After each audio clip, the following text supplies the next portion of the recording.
Bukod sa dami ng sasakyan, dagdag din sa problemang traffic sa South Luzon Expressway o SLEX ang ilang road repair.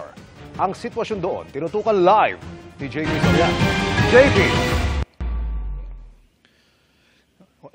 Emil, mga kapuso, silipin na po natin agad ng daloy ng trapiko dito sa South Luzon Expressway. At bagamat po sa buong kahabaan naman po ng SLEX sa mga oras na ito, maluwag naman. Maliban na lang po dito sa may Santa Rosa to Cabuyao sa southbound.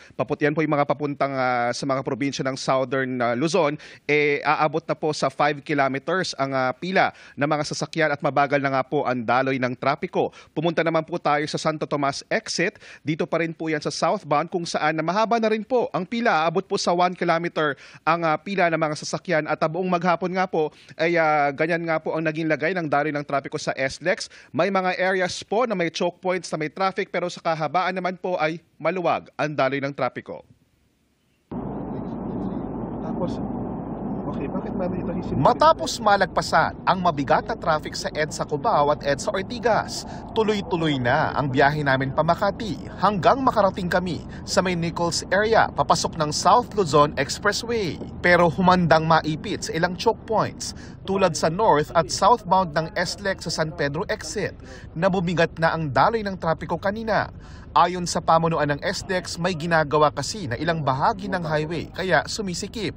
Masikip din ang daloy ng trapiko sa SLEX Southwoods area para sa mga papuntang Batangas. Bumper to bumper ang daloy ng trapiko sa may Silangan exit dahil din sa mga kinukumpuning bahagi ng kalsada. Ang ilang dumaan sa SLEX tulad ng Pamilya Manuel na biyaheng Camp Sur, dumaan muna sa mga stopover. Tamang-tama, pangontra-inip sa traffic at mahabang road trip ang mga chichirya at tsokolate na pwedeng papakin sa biyahe. Yung month ng December talaga pinagandaan na namin. Kasi minsan lang kami umuwi.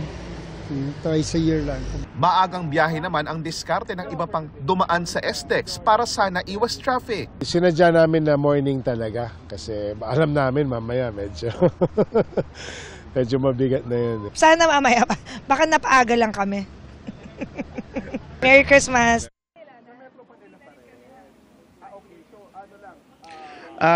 Emil, mga kapuso, nakikita nyo po ay live na kuha dito sa CCTV ng SLEX ay ang Alabang Viaduct northbound ng SLEX kung saan may pagbigat po ng daloy ng trapiko pero hindi na po ganun kabigat kumpara po mga 30 to 1 hour ago. At ang good news naman po dahil wala munang bayad sa toll sa Star, SLEX, Skyway na EAX at T-Plex mula 10 p.m. ng December 24 hanggang 6 a.m. ng December 25 at mauulit yan sa mga parehong oras sa salubong sa bagong taon. At mga kapuso, Emilian muna ang latest mula rito sa SLEX. Balik muna sa iyo.